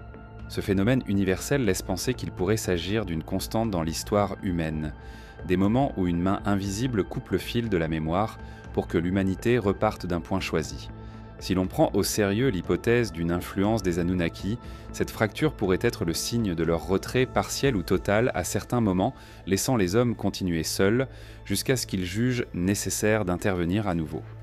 Entre ces phases, la mémoire se délite, les savoirs se perdent, et ce qui était évident devient mythe. Ce mécanisme rappelle celui d'une culture de données, un archivage sélectif où seuls certains fichiers sont conservés, les autres étant supprimés pour éviter qu'ils ne tombent entre de mauvaises mains. La Terre, dans cette vision, pourrait être une sorte de dépôt expérimental, où les administrateurs choisissent ce qui doit rester dans la mémoire collective et ce qui doit être effacé. Les mythes parlent souvent d'écoles des dieux, ou de maisons de la connaissance où les élus apprenaient des secrets interdits au commun des mortels. Si ces lieux ont existé, ils ont disparu sans laisser de traces claires, à moins que leurs archives ne soient dissimulées dans des endroits inaccessibles, comme sous certaines montagnes sacrées ou au fond de structures souterraines. Des traditions orales évoquent encore aujourd'hui des villes sous la terre, habitées par les ancêtres ou par des êtres lumineux. Ce qui rend la fracture du souvenir particulièrement troublante, c'est qu'elle ne laisse pas seulement un vide dans l'histoire, elle engendre un sentiment diffus de perte, presque universel. Les poèmes mésopotamiens regorgent d'allusions à un âge d'or où les dieux marchaient parmi les hommes, où la connaissance était complète et où la communication entre ciel et terre était directe. Cet âge s'est terminé brusquement, remplacé par un monde fragmenté où l'homme doit reconstruire laborieusement ce qu'il a oublié. Ce sentiment pourrait être la trace psychologique de rupture réelle, inscrite non seulement dans les archives matérielles, mais aussi dans la mémoire collective, peut-être même dans notre inconscient biologique. L'impression persistante que quelque chose manque pourrait être un écho à ces effacements répétés. Il est possible que, dans certaines bibliothèques anciennes encore enfouies, repose la clé de ces vides. Mais il est aussi probable que certaines fractures soient irréversibles, que les pages arrachées de l'histoire soient n'en perdues pour toujours, sauf pour ceux qui en sont les auteurs. Et si ces auteurs ne sont pas uniquement humains, alors la fracture du souvenir pourrait n'être qu'un outil parmi d'autres dans un plan plus vaste, un plan où la vérité est délivrée au compte-gouttes, calibré pour chaque époque, chaque génération, comme un récit dont le lecteur ne découvre les chapitres qu'au rythme choisi par celui qui l'écrit. Partout où l'on se tourne, sur les continents et dans les îles lointaines, surgissent des récits qui semblent étrangement familiers. Des dieux venus du ciel, des guides mystérieux apportant aux hommes la connaissance, des bâtisseurs qui, avant de disparaître, laissent derrière eux des monuments défiant le temps. Ce n'est pas seulement en Mésopotamie que ces histoires se racontent, mais en Égypte, en Amérique, en Afrique, en Océanie. Comme si un même souvenir avait voyagé avec les peuples, se métamorphosant au gré des langues et des paysages, mais conservant un noyau identique. Les Égyptiens, par exemple, parlent des Shemsu Hor, les compagnons d'Horus, qui auraient un temps régné sur la vallée du Nil avant les pharaons historiques. Certains règnes attribués à ces figures se comptent en millénaires, comme ceux des rois sumériens d'avant le déluge. Ils sont décrits comme des êtres à la fois humains et divins, détenteurs de savoirs astronomiques et architecturaux avancés. Eux aussi auraient transmis aux hommes l'art de bâtir selon les lois du ciel, en alignant leurs monuments sur les étoiles. En Amérique centrale, les Mayas et les Aztèques racontent l'histoire de Quetzalcoatl, le serpent à plumes venu de l'Est, porteur des lois, de l'agriculture et de la mesure du temps. Chez les Incas, c'est Viracocha, un dieu barbu, qui émerge des eaux pour instruire les hommes avant de repartir par-delà la mer. Dans ces récits, le thème est toujours le même. Une arrivée spectaculaire, une période d'enseignement et de construction, puis un départ, parfois accompagné de la promesse d'un retour. Les peuples polynésiens, dispersés sur d'innombrables îles, possèdent eux aussi des histoires d'ancêtres célestes. Les Maoris de Nouvelle-Zélande parlent de Tawaki, un héros qui monta aux cieux pour rapporter la connaissance aux hommes.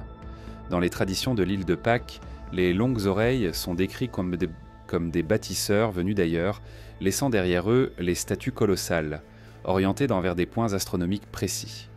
En Afrique de l'Ouest, les Dogons du Mali possèdent une connaissance ancienne du système stellaire de Sirius, comprenant des détails que la science moderne n'a confirmés qu'avec des instruments d'astronomie avancés.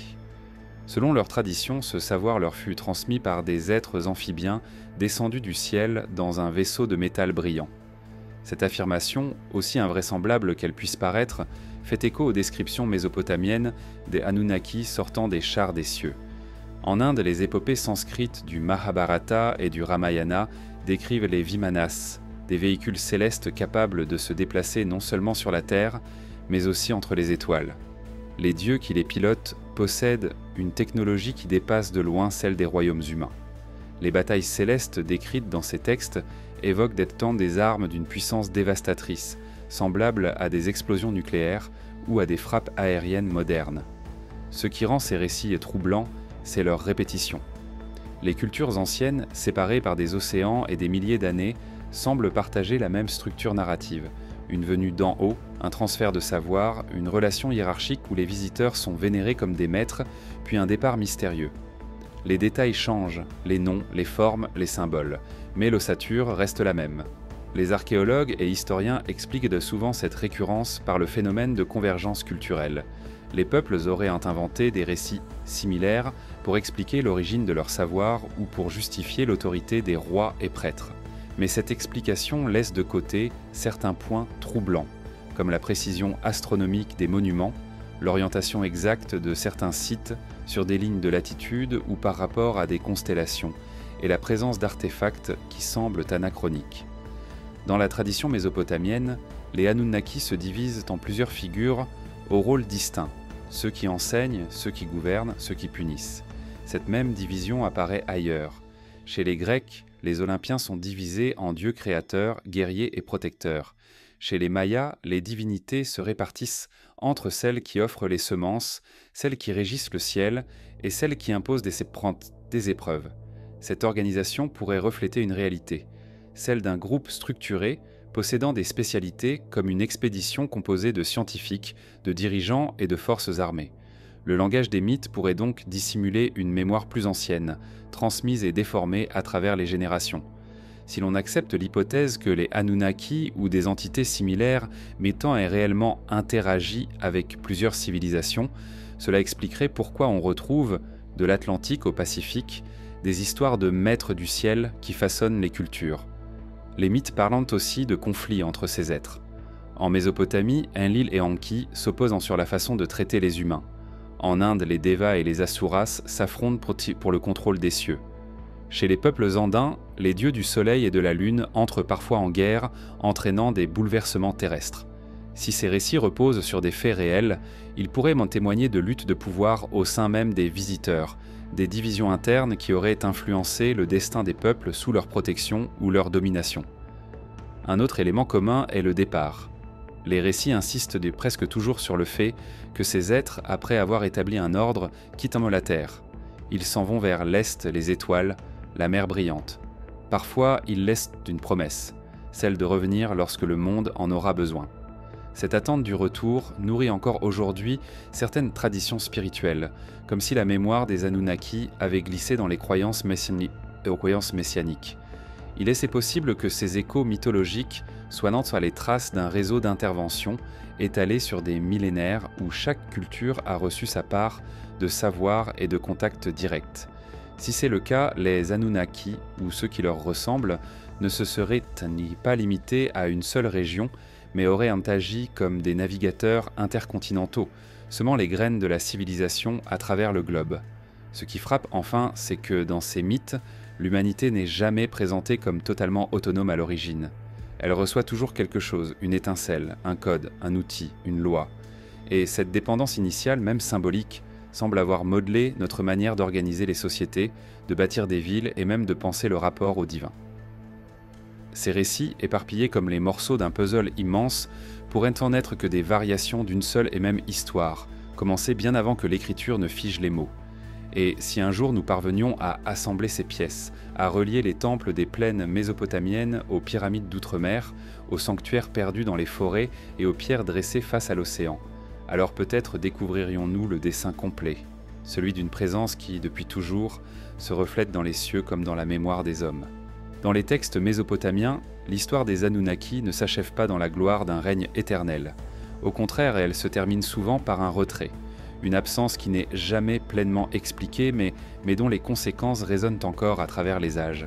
Les rois venus du ciel, qui avaient craint de façonner l'homme, bâti les premières cités et fixé les lois, cessent soudain de marcher parmi les hommes. Les mythes se taisent sur les raisons exactes, laissant dans l'ombre un départ qui marque une rupture profonde dans la mémoire collective. Certaines tablettes parlent de l'élévation des trônes, une expression qui pourrait désigner un départ volontaire.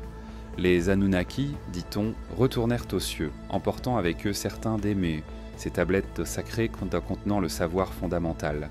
Ce geste aurait laissé les hommes avec une version réduite ou incomplète de la connaissance originelle. D'autres récits suggèrent une réunion dans les hauteurs, où les dieux auraient en délibéré avant de décider de se retirer, laissant à l'humanité la charge de poursuivre seule son chemin.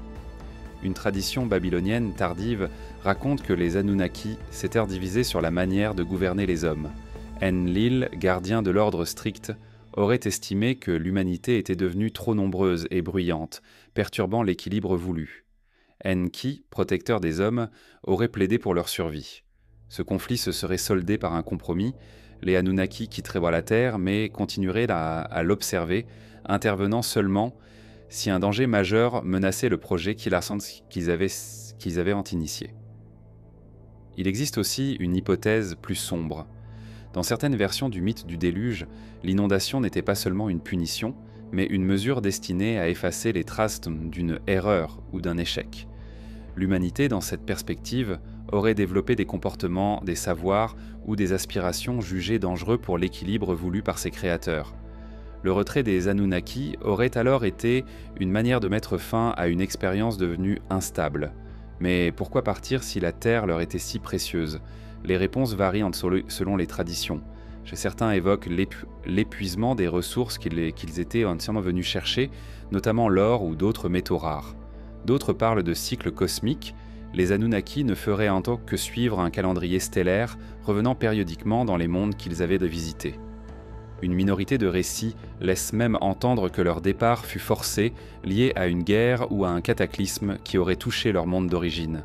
Ce retrait n'a pas été instantané. Dans plusieurs chroniques, il était décrit comme une lente disparition. D'abord, les dieux cessent de se montrer en public, ne communiquant plus qu'à travers des messagers ou des rêves prophétiques. Puis, les temples se vident de leur présence directe. Les statues et les rituels prennent alors le relais, comme pour combler l'absence. Enfin, même ces signes se raréfient un, laissant aux prêtres et aux rois le soin d'interpréter le silence. Les effets de cette absence se ressentent immédiatement dans l'organisation humaine. Sans la guidance directe des Anunnaki, les cités-États sumériennes entrent dans une ère de rivalité incessante. Les codes de loi se multiplient, souvent contradictoires, et les guerres éclatent pour le contrôle des ressources et des territoires. Les alliances entre villes se font et se défont, comme si l'unité imposée par les maîtres célestes ne tenait plus. Pourtant, l'empreinte des Anunnaki ne disparaît pas complètement. Les rois continuent de revendiquer une filiation divine, affirmant recevoir leurs ordres des dieux dans des visions ou des songes. Les temples restent orientés vers les étoiles, et les prêtres conservent les calendriers astronomiques. Mais peu à peu, les récits du contact direct se transforment en légendes, puis en mythes. Les générations suivantes entendent parler des jours où les dieux marchaient parmi les hommes, comme d'un âge révolu, presque irréel. Il est possible que ce retrait ait été un test. Les Anunnaki auraient voulu savoir si l'humanité pouvait maintenir les structures et les savoirs reçus sans assistance directe. Si tel était le cas, leur absence ne serait qu'une étape dans un plan à long terme visant à rendre les hommes autonomes. Mais si tel était l'objectif, les résultats furent tard mitigés. Certaines cités prospérèrent, tandis que d'autres sombrèrent dans la décadence. Dans d'autres mythes, notamment en Égypte et en Mésoamérique, le départ des dieux est toujours accompagné d'un signe, un alignement céleste particulier, un tremblement de terre, une grande obscurité ou un feu tombé du ciel. Ces phénomènes pourraient correspondre à des événements astronomiques réels, comètes, éclipses, explosions atmosphériques, ou à des manifestations technologiques que les hommes d'alors ne pouvaient expliquer autrement.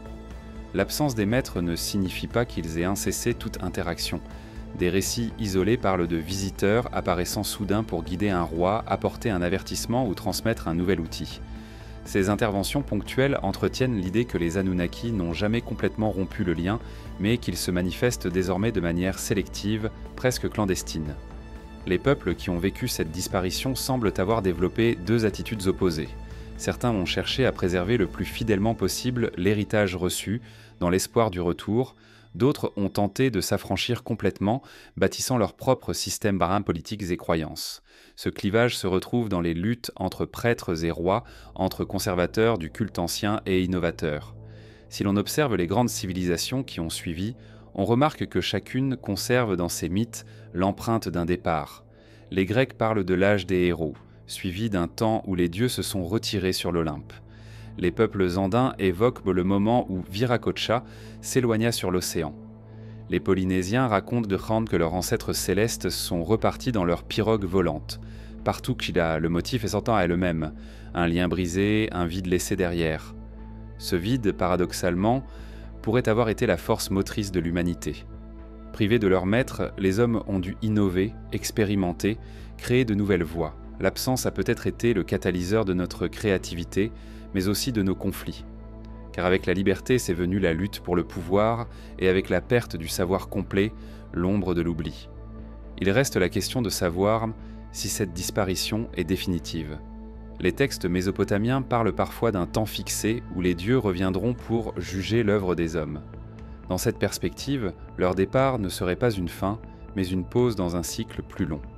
L'humanité, consciente ou non, pourrait être encore dans cette période d'attente, poursuivant une histoire dont elle ne connaît pas la fin. Si ce cycle existe, alors chaque génération vit sous le regard invisible des maîtres disparus, construisant ou détruisant dans l'ombre d'un retour possible. Et peut-être que, dans certaines nuits claires, quand les étoiles brillent au-dessus des ruines des zigguras, il subsiste un écho, celui des pas des rois venus du ciel, gravé dans la mémoire du monde, attendant le moment de réapparaître. Si les Anunnaki se sont retirés de la scène humaine, rien ne prouve qu'ils aient réellement disparu. Les mythes mésopotamiens, comme ceux d'autres civilisations, évoquent souvent une présence discrète, presque invisible, qui persiste à travers les âges. Les veilleurs ou gardiens y sont décrits comme des êtres qui, sans se montrer, observent et parfois influencent le cours des événements. Cette idée traverse les récits anciens comme une ombre persistante, celle d'une surveillance constante menée depuis les hauteurs du ciel ou depuis des lieux cachés au cœur de la terre. Les tablettes cunéiformes les plus tardives parlent de messagers des étoiles, apparaissant sous forme humaine, mais capables de disparaître en un instant. Ces êtres n'intervenaient pas ouvertement, ils transmettaient des avertissements, remettaient des objets étranges ou donnaient des directives à un roi ou à un prêtre choisi. La plupart des témoignages insistent sur la rapidité et la discrétion de leurs apparitions, comme s'ils craignaient d'être vus par le peuple. La tradition sumérienne distingue parfois les dieux qui règnent de ceux qui veillent. Ces derniers, moins nombreux et rarement nommés, semblent avoir pour seule mission de surveiller la stabilité du monde. Ils seraient un de ceux qui, selon les textes, gardent la mémoire des eaux profondes et lisent les signes dans le ciel. Dans certaines versions du mythe, ils disposent de tours ou de plateformes d'observation situées dans des régions inaccessibles aux hommes, comme au sommet de montagnes ou sur des îles isolées. Le concept de veilleur n'est pas propre à la Mésopotamie. Dans le livre d'Enoch, rédigé bien plus tard, les veilleurs sont des anges descendus pour observer l'humanité, certains allant jusqu'à interagir directement avec elle, ce qui entraîne leur chute. Chez les Égyptiens, les Nedjeru pouvaient se manifester brièvement dans le monde des hommes, avant de se retirer derrière le voile invisible qui sépare les plans. Dans les légendes amérindiennes, certains esprits des montagnes ou des forêts sont décrits comme des observateurs silencieux, capables de voyager dans les rêves pour avertir ou enseigner. En Mésopotamie, ces veilleurs étaient parfois associés aux étoiles fixes, perçues comme les sièges des dieux. Les prêtres astronomes, postés sur les terrasses des zigguras, croyaient pouvoir déchiffrer les messages des veilleurs en observant les mouvements des astres. Les éclipses, les comètes, les alignements planétaires étaient interprétés comme des signaux. Certains temples possédaient des pièces spéciales, dépourvues de décoration, destinées à accueillir les messagers en toute discrétion. Des fragments de tablettes retrouvés à Uruk évoquent une pierre qui parle et un œil de lumière utilisé par les veilleurs pour observer et communiquer. Ces descriptions pourraient n'être que des métaphores, mais elles rappellent étrangement des dispositifs optiques ou technologiques capables de transmettre des images et des sons à distance. Si ces instruments ont existé, ils étaient probablement inconnus du peuple, réservés à un cercle restreint d'initiés. Certaines traditions orales, préservées dans des villages isolés d'Irak et d'Iran, parlent encore de lumière des hauteurs, qui apparaissent à intervalles réguliers, toujours dans les mêmes zones montagneuses. Ces lumières, souvent silencieuses, sont parfois observées depuis des générations sans qu'aucune explication satisfaisante ne soit donnée. Les habitants y voient les signes d'anciens gardiens, toujours présents. Il est possible que la fonction des veilleurs ait évolué avec le temps. Dans les récits les plus anciens, ils sont décrits comme impartiaux, se contentant d'observer. Mais dans d'autres, plus récents, ils deviennent des acteurs discrets, influençant le cours des batailles, guidant les migrations ou inspirant des découvertes. Leurs interventions sont presque toujours indirectes. Une vision, un rêve, un signe dans le ciel, un objet trouvé par hasard, au moment opportun. Des chercheurs modernes ont proposé que cette notion de veilleur pourrait correspondre à un réseau d'avant-postes laissés par les Anunnaki, équipés pour surveiller la planète à distance. Ces avant-postes, s'ils existent, pourraient être situés dans des zones encore inexplorées ou difficilement accessibles, comme les abysses océaniques, les grottes profondes ou les sommets isolés. L'absence de preuves matérielles ne prouve pas l'inexistence. Elle pourrait au contraire indiquer une dissimulation soigneusement entretenue. On retrouve aussi l'idée que certains veilleurs vivent parmi nous sous une apparence humaine. Cette hypothèse, présente dans de nombreuses légendes, veut que certains individus, discrets mais influents, soient en réalité des descendants directs ou des émissaires des Anunnaki, chargés de maintenir un certain équilibre. Leur rôle ne serait pas de diriger ouvertement, mais de s'assurer que certains seuils ne soient pas franchis en technologie, en démographie ou dans l'exploitation des ressources. Ce type d'histoire se retrouve dans les chroniques mésopotamiennes tardives, où des rois reçoivent soudain la visite d'un étranger mystérieux apportant une prophétie ou un conseil stratégique. Après son départ, personne ne peut dire d'où il est venu ni où il est allé. Dans plusieurs cas, ces visiteurs semblent connaître à l'avance l'issue des événements, comme s'ils voyaient sur le fil du temps d'un point de vue extérieur. La figure du veilleur est à la fois rassurante et inquiétante. Rassurante car elle suppose que l'humanité n'est pas complètement livrée à elle-même. Inquiétante car elle implique que nous sommes observés, évalués, peut-être jugés par une intelligence dont nous ne connaissons ni les critères ni les intentions finales. Cette ambiguïté se retrouve dans les rites anciens. Certains temples invoquent les veilleurs pour demander protection, d'autres pour implorer pardon. Si ces veilleurs existent encore, leur silence pourrait n'être qu'apparent. Dans un monde moderne saturé de signaux électroniques, de caméras et de communications, il est possible qu'ils utilisent désormais d'autres méthodes, indétectables pour nous. Peut-être que certaines intuitions collectives, certaines découvertes soudaines, ou même certains événements mondiaux inattendus sont en réalité des ajustements effectués par cette présence discrète. Qu'ils soient d'un réel ou symbolique, les veilleurs incarnent une idée puissante, celle que notre histoire se déroule sous un regard constant, que nos choix sont observés par une conscience plus vaste que la nôtre, et dans les silences entre les époques, quand les civilisations s'élèvent ou s'effondrent, il n'est pas interdit d'imaginer que, quelque part, au sommet d'une montagne oubliée ou dans les profondeurs d'un temple enseveli, un veilleur lève encore les yeux vers les étoiles, cherchant à savoir si l'heure est venue pour les maîtres de revenir. Il existe, dans les récits les plus anciens, une idée persistante. Tout ce qui a commencé finira par revenir. Les Sumériens, dans leurs hymnes, évoquent un temps fixé où les trônes du ciel s'abaisseront à nouveau vers la terre. Les rois venus du ciel, les Anunnaki, ne seraient pas partis pour toujours, mais engagés dans un cycle dont l'humanité ne perçoit que les fragments. Les hommes d'aujourd'hui n'en voient d'un que l'ombre, mais pour ceux qui savaient en lire les signes, ce cycle était inscrit dans les mouvements des étoiles comme un code silencieux gravé dans le firmament. Dans les archives mésopotamiennes, certaines tablettes astronomiques ne servent pas seulement à marquer les saisons ou les crus divins des fleuves. Elles décrivent aussi des configurations rares, des alignements précis de planètes et d'étoiles associés à des retours ou à des ouvertures des portes célestes. Les prêtres astronomes interprétaient ces moments comme des passages où le voile séparant la Terre des domaines divins devenait plus mince. Peut-être n'étaient-ce que des observations rituelles, ou bien la mémoire codée d'événements réels liés à la venue ou au retour d'être venus d'ailleurs. Les civilisations anciennes savaient que les étoiles ne sont pas immobiles. Elles se déplacent lentement, dessinant au fil des millénaires de nouveaux visages dans le ciel. Pour ceux qui vivaient dans l'intimité du firmament, ces changements étaient autant de messages. Certains temples et zigguras orientés vers des points précis semblent avoir été conçus pour guetter un événement particulier. Un lever d'étoiles à un endroit donné, une conjonction rare, un éclat inhabituel dans la nuit. Les mythes parlent de l'heure du serpent ailé, du lion qui boit l'eau du ciel ou du navire de lumière franchissant la mer Noire. Derrière ces images, on pourrait voir des métaphores pour des constellations et des trajectoires célestes.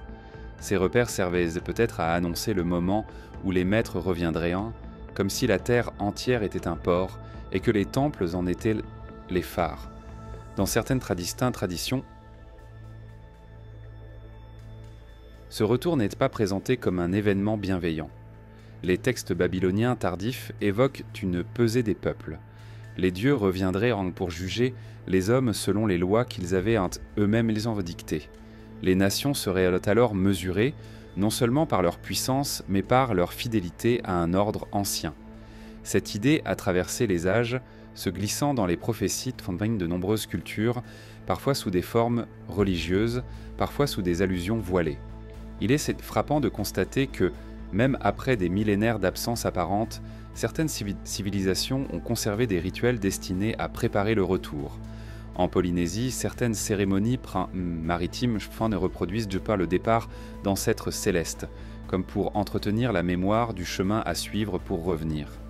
Chez les Dogons, les fêtes liées à l'étoile Sirius intègrent des symboles qui évoquent une arrivée depuis la mer ou le ciel.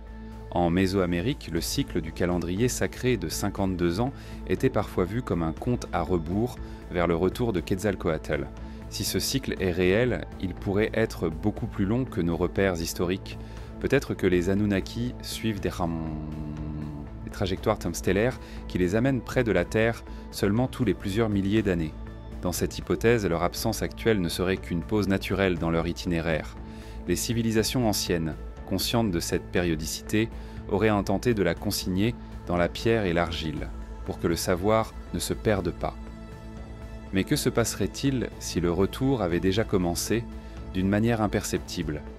Si au lieu de grandes apparitions visibles par tous, les premiers signes se manifestaient par des changements subtils, une accélération dans le progrès technique, des modifications étranges dans les comportements collectifs, une série de découvertes soudaines dans des domaines inattendus.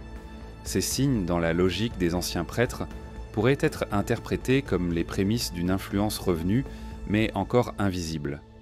Il est aussi possible que les Anunnaki ou leurs héritiers aient choisi de revenir discrètement sous une forme qui ne trahirait pas leur origine. Dans un monde où les hommes scrutent le ciel avec des télescopes, un retour spectaculaire serait immédiatement détecté et analysé. Un retour masqué, en revanche, permettrait d'observer, de tester et peut-être de préparer le terrain avant de se révéler.